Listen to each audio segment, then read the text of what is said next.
નમસ્કાર. તો આજે આપણે આ વિડીયોની અંદર કોન્સ્ટિટ્યુશન ઓફ ઇન્ડિયા એટલે કે ભારતના બંધારણ વિશે ડિસ્કસ કરવા જઈ રહ્યા છીએ, જેમાં આપણે સામાન્ય અમુક પ્રશ્નો પર ચર્ચા કરીશું મિત્રો. જે પ્રશ્નો પર નજર કરીએ મિત્રો, તો સૌથી પહેલો પ્રશ્ન છે કે શું બંધારણના લેક્ચર શરૂ કરવા છે મિત્રો? જો મિત્રો, આ સૌથી મોટો પ્રશ્ન છે કે બંધારણના લેક્ચર શરૂ કરવા છે, કારણ કે દરેક વિડીયોની અંદર ઘણા બધા મિત્રોના ઇન્સ્ટાગ્રામની અંદર પણ મેસેજ આવે છે અને યુટ્યુબના દરેક વિડીયોની અંદર પણ મેસેજ આવે છે કે સર બંધારણના લેક્ચર શરૂ કરો. પરંતુ મિત્રો 50-60 વિદ્યાર્થીઓ માત્ર જો એવું કહેતા હોય કે સર તમે બંધારણના લેક્ચર કરો, બાકીના બધા વિદ્યાર્થી મિત્રો જો ના કહેતા હોય, તે લોકો જાતે કરી શકતા હોય, તો મિત્રો સમય અત્યારે ઓછો છે મારી પાસે, હું રોજના એક લેક્ચર પણ અપલોડ કરવો મારે થોડુંક અઘરું પડી જાય છે. એટલે 50-60 વિદ્યાર્થીઓ જો કહેશે તો આપણે એ બંધારણ શરૂ કરવા માટે ટાઈમ બગાડીશું નહીં મિત્રો. પરંતુ જો તમે 100 વિદ્યાર્થીઓ ઓછામાં ઓછા કમેન્ટ કરશો કે સર બંધારણના લેક્ચર શરૂ કરો, તો મિત્રો હું કંઈક વિચારીશ અને બંધારણની સિરીઝ લઈને આવીશ.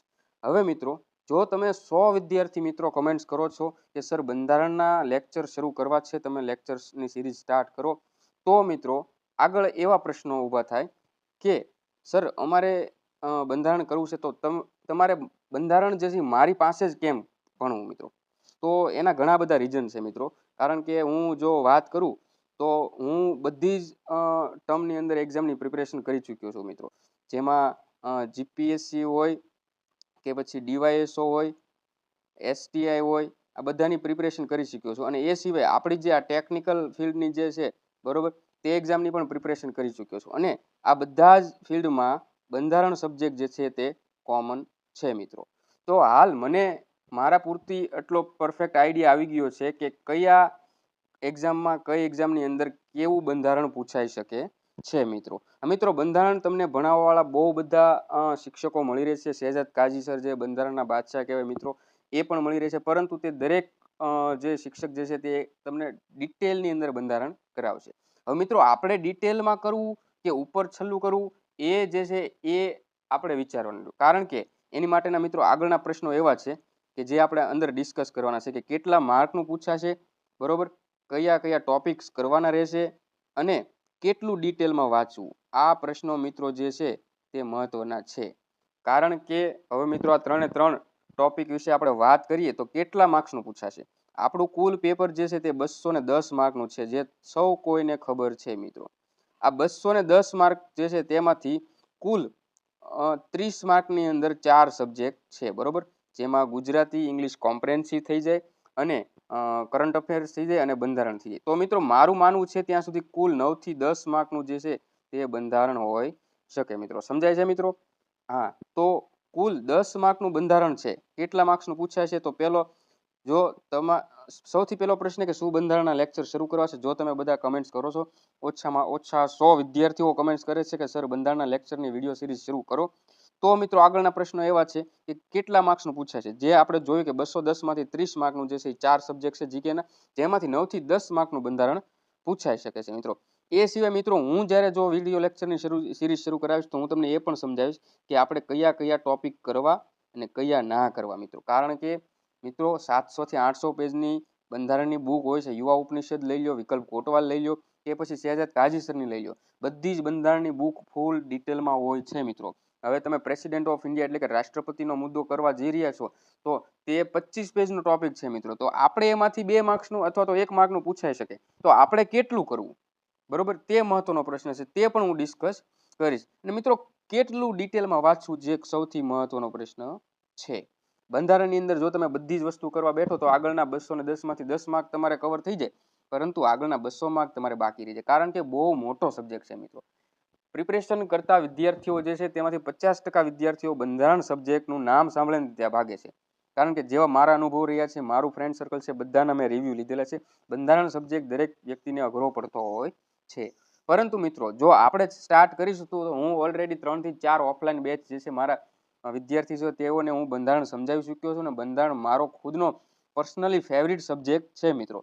તો મને સમજાઈ ગયેલો છે, તો મને તમને સમજાવવામાં પણ સરળ રહેશે મિત્રો, બરોબર. તો મિત્રો હવે અહીંયા આપણે બંધારણ વિશે સામાન્ય માહિતી મેળવવાની છે, બરોબર. હવે તો પહેલું કામ તમારું શું છે મિત્રો કે તમારે 100 લોકોને કમેન્ટ કરવાની છે કે બંધારણ કરવું છે કે નથી કરવું. બરોબર મિત્રો? ચાલો મિત્રો, હવે આપણે આગળ ચાલીએ. તો મિત્રો, આપણે સમજ્યા કે બંધારણ આપણે સ્ટાર્ટ કરવું. શું તમારે બંધારણના લેક્ચર શરૂ કરવા છે? જો તમારી 100 લોકોની કમેન્ટ આવશે તો હું બંધારણની લેક્ચરની સિરીઝ સ્ટાર્ટ કરી દઈશ, જેની અંદર કેટલા માર્ક્સનું પૂછાશે, કેટલા કયા કયા ટોપિક કરવા, કેટલું ડિટેલમાં વાંચવું, આ બધી જ વસ્તુ આપણે સમજવાના છીએ મિત્રો. અને મિત્રો, હવે અહીંયા આ લેક્ચરની અંદર આપણે આગળ બંધારણ વિશે થોડી સામાન્ય માહિતી મેળવીએ. બરોબર? હવે મિત્રો, હું એમ કહું કે બંધારણ જે છે તે કુલ 22 કરતાં પણ વધારે ભાગ છે. કેટલા? 22 થી પણ વધારે ભાગ છે મિત્રો. અને 444 થી પણ વધારે અનુચ્છેદ છે. અનુચ્છેદ, જેને તમે ઇંગ્લિશમાં આર્ટિકલ કહી શકો, ઘણા લોકો આને કલમ કહે છે. બરોબર? પરંતુ આપણે અનુચ્છેદ કહેશું. તો મિત્રો, એ સિવાય આ જો તમે કોઈ પણ બુક પરચેસ કરો તો મિનિમમ 600 પેજની બુક હશે. તો આ આટલું ડિટેલ બંધારણ જે છે આપણે 10 માર્ક માટે કેવી રીતે કરીશું? તો મિત્રો, મારી પર્સનલી ભણાવવાની મેથડ જે છે એ ખૂબ જ અલગ છે. બધા જ ક્લાસીસની અંદર જાઓ તો તમને બંધારણ જે છે શરૂઆતથી કરાવશે. શરૂઆતમાં તો કે બંધારણનો ઇતિહાસ થી તમને શરૂ કરાવશે. ત્યારબાદ પ્રસ્તાવના અને પહેલો ભાગ, બીજો ભાગ, ત્રીજો ભાગ એવી રીતે શરૂ કરાવશે. આથી વિદ્યાર્થીઓ જે છે એ શરૂઆતમાં જ કંટાળી જાય છે, કારણ કે બંધારણ બનવાનો ઇતિહાસ જે છે હવે ઓછો પૂછાય છે. ઓછો પૂછાવા કરતાંય ખૂબ જ કંટાળાજનક છે.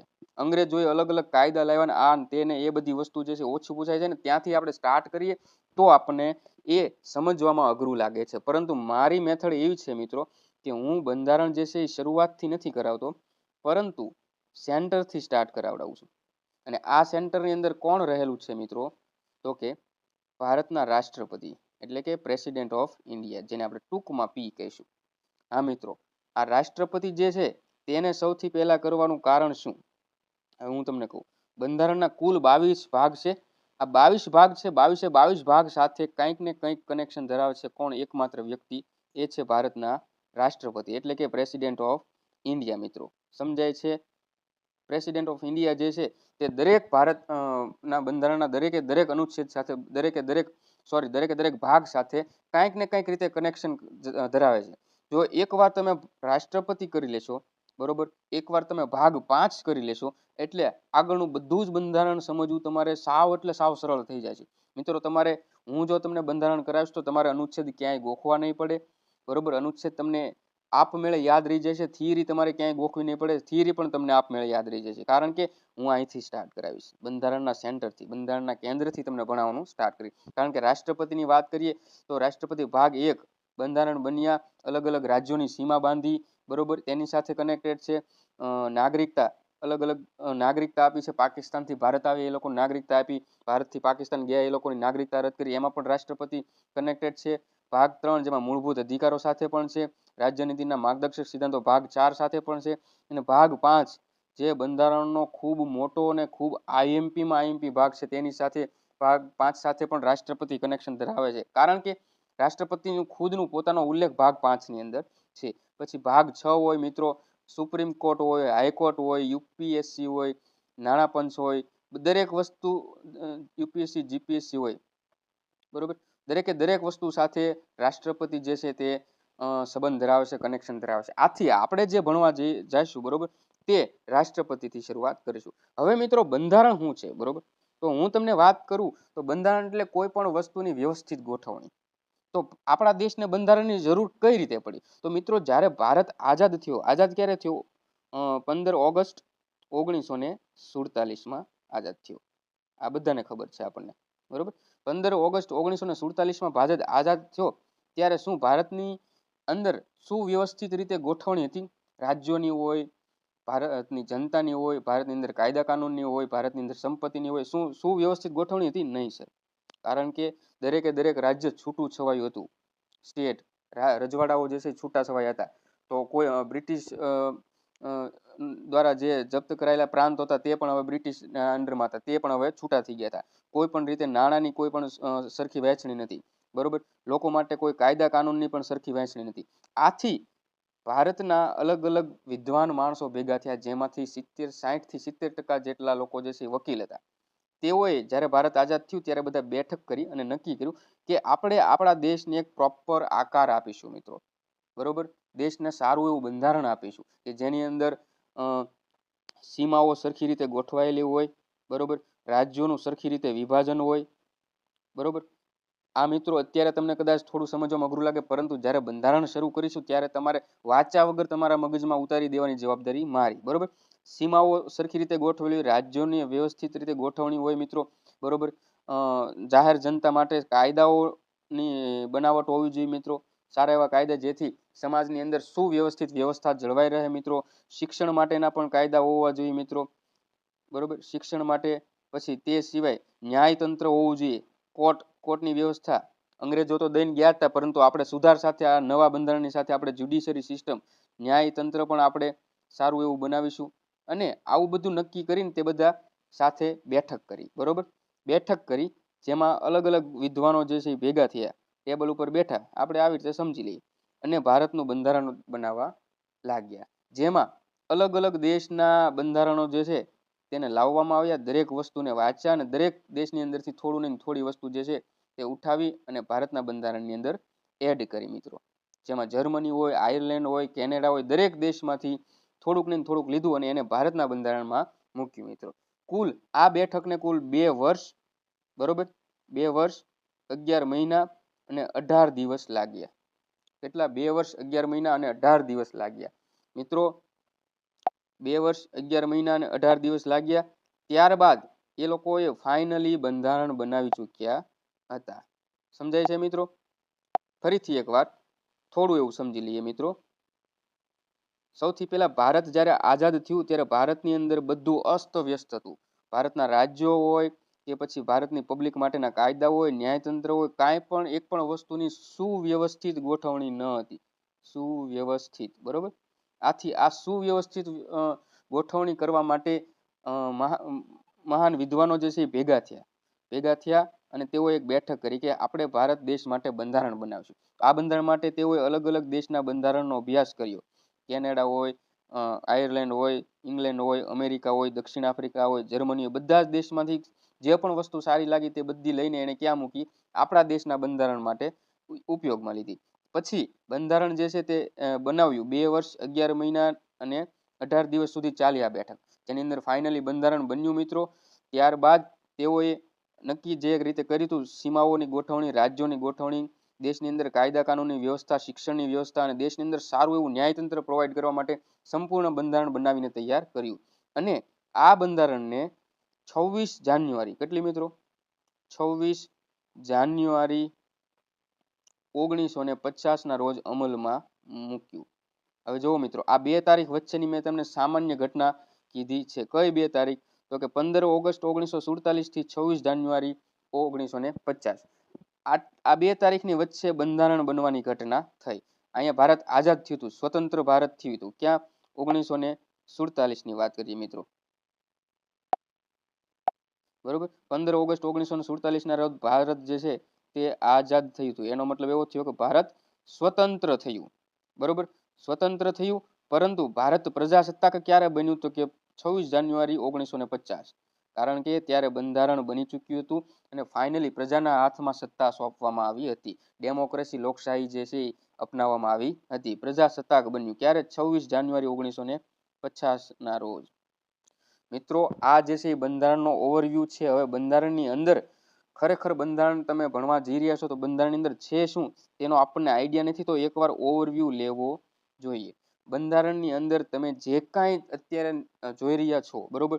જો પહેલાથી તો રાજકીય હોદ્દાની વાત કરીએ તો રાષ્ટ્રપતિ દ્રૌપદી મુર્મુ છે આપણા રાષ્ટ્રપતિ, બરોબર. રાષ્ટ્રપતિ, પછી રાષ્ટ્રપતિને પ્રેસિડેન્ટ કહેવાય. પ્રેસિડેન્ટ, વાઇસ પ્રેસિડેન્ટ, બરોબર. વડાપ્રધાન, પીએમ, પછી મિનિસ્ટર કાઉન્સિલ એટલે કે મંત્રી પરિષદ. આ આ બધા જ હોદ્દાનો ઉલ્લેખ જે છે બંધારણમાં કરવામાં આવ્યો છે. તેનો પગાર કેટલો હોવો જોઈએ, તેને શપથ કોણ લેવડાવે, બરોબર. તેના કાર્યો શું હોવો જોઈએ. જેવી રીતે રાષ્ટ્રપતિ છે તેવી રીતે રાજ્ય માટે જોઈએ તો રાજ્યપાલ હોય, ચીફ મિનિસ્ટર હોય, પછી સ્ટેટ મિનિસ્ટર કાઉન્સિલ એટલે કે રાજ્ય મંત્રી પરિષદ હોય. આ બધા હોદ્દાનો જે છે તેમાં ઉલ્લેખ કરવામાં આવ્યો છે. એ સિવાય મિત્રો વાત કરીએ તો સુપ્રીમ કોર્ટની અંદર જજ કેટલા હોય, તેના કાર્યો શું હોય તેની વાત છે. હાઈકોર્ટ જે છે એના જજ કેટલા, એના કાર્યો ક્યાં હોય, તેનો ન્યાયનું ક્ષેત્ર કેટલું હોય. તે સિવાય ડિસ્ટ્રિક્ટ કોર્ટની વાત કરીએ ત્યારબાદ તાબા હેઠળના ન્યાયાલયોની પણ આની અંદર ઉલ્લેખ છે મિત્રો. આ બધી વસ્તુ જે છે આપણે રૂટીન લાઈફમાં સાંભળતા હોઈએ છીએ, પરંતુ તેનો ખરેખર ઉલ્લેખ જે છે બંધારણની અંદર પ્રોપર કરેલો હોય છે કે દરેક વસ્તુનું શું મહત્વ છે ને તેના કાર્યો કેટલા છે. તે સિવાય મિત્રો ભારતની અંદર રાજ્યોની વાત કરીએ. રાજ્યો જેમ કે ઘણા રાજ્યો નવા બન્યા. ગુજરાત ને મહારાષ્ટ્ર પહેલા ભેગું હતું, ત્યારબાદ અલગ પડ્યું. તો તેની માટેના નીતિ નિયમો જે છે, દરેક રાજ્યોની સીમાઓ, ક્ષેત્રો, આંતરરાષ્ટ્રીય બોર્ડર, બધી જ વસ્તુ બંધારણમાં આપેલી છે. ત્યારબાદ નાગરિકતા. તમને દરેક વ્યક્તિ કોઈ તમને એમ પૂછે કે તમારી સિટીઝનશીપ નાગરિકતા બોલો, તો એમ કે હું ભારતીય છું. તો એ નાગરિકતા વિશેના આખા ઉલ્લેખ જે છે તે પણ બંધારણની અંદર આપેલા છે મિત્રો. ત્યારબાદ મૂળભૂત અધિકાર. તમે અત્યારે હાલ્યા જાઓ છો અને તમને ગમે કોઈ પણ વ્યક્તિ કાંઈ પણ બોલી શકતું નથી, કારણ કે તમને મૂળભૂત અધિકારો મળેલા છે, જેમાં તમને બોલવાની સ્વતંત્રતા છે, જીવન જીવવાની સ્વતંત્રતા છે, ધંધો વ્યાપાર કરવાની સ્વતંત્રતા છે, ત્યારબાદ શિક્ષણ મેળવવાનો અધિકાર છે. આ બધા જે છે તે અધિકારો છે. તો મૂળભૂત અધિકારો જે છે તેના પણ ઉલ્લેખ બંધારણની અંદર છે. ત્યારબાદ મૂળભૂત ફરજોનો પણ ઉલ્લેખ છે બંધારણમાં. ફરજોનો ઉલ્લેખ પણ છે. રાજ્યનીતિના માર્ગદર્શક સિદ્ધાંતો એનો પણ ઉલ્લેખ છે. ત્યારબાદ જાહેર સેવા આયોગની વાત કરીએ, જેમાં યુપીએસસી અથવા તો દરેક સ્ટેટની પીએચસી, એટલે કે ગુજરાતની અંદર હોય તો જીપીએસસી લાગે, મહારાષ્ટ્રની અંદર હોય તો એમપીએચસી લાગતા હોય, બરોબર.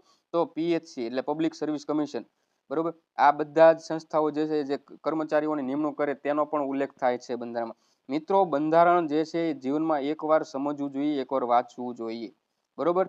ત્યાં સિવાય તમને ખરેખર તો બંધારણ સબ્જેક્ટ તમે કોઈ પણ ફિલ્ડમાં છો, તમે ડોક્ટર છો, તમે એન્જિનિયર છો, તમે સરકારી કર્મચારી છો, બંધારણ એકવાર વાંચવું જોઈએ મિત્રો. તો મિત્રો આજના આ વિડીયોમાં આપણે આટલું જ સમજીશું મિત્રો. હવે મિનિમમ જો 100 વ્યક્તિઓ કમેન્ટ્સ કરશે મિત્રો, તો હું બંધારણના વિડીયો લેક્ચરની સિરીઝ શરૂ કરીશ, અને આ સિરીઝની અંદર હું કુલ 5 થી તે 10 લેક્ચરની અંદર હું તમારે જેટલું જરૂરી બંધારણ છે, તમારી એક્ઝામમાં જેટલું પૂછાવાનું છે એટલું હું તમને કવર કરાવી દઈશ મિત્રો. પરંતુ મારે તમારો સપોર્ટ જોઈએ. જો મિનિમમ 100 વિદ્યાર્થીઓ કમેન્ટ્સ કરશે કે સર બંધારણના લેક્ચરની વિડીયો સિરીઝ શરૂ કરવી છે, તો જ મિત્રો હું આ વસ્તુ કરીશ, બરોબર. ચાલો તો મિત્રો આજ માટે આટલું. જલ્દી કમેન્ટ કરો જો તમારે જોઈએ તો, અને જો 100 થી ઓછા આવશે તો મિત્રો હું બંધારણ પાછળ સમય નહીં બગાડી, કારણ કે મેથેમેટિક્સ કરાવવાનું છે, રિઝનિંગ કરાવવાનું છે, સ્પેસિફિક સબ્જેક્ટ કરાવવાનું છે, જેમાં બાયોલોજી, કેમેસ્ટ્રી કરાવવાનું છે. તો ટાઈમ ઓછો હોવાથી તો હું બંધારણ લેવા નહીં જઈશ, પરંતુ તમને ઈચ્છા છે તો હું 5 થી 10 લેક્ચરમાં પતાવી દઈશ બંધારણ, અને તમને તેમાં બધું જ કવર કરાવડાવી દઈશ. તો મિત્રો આજ માટે આટલું જ. જય હિન્દ.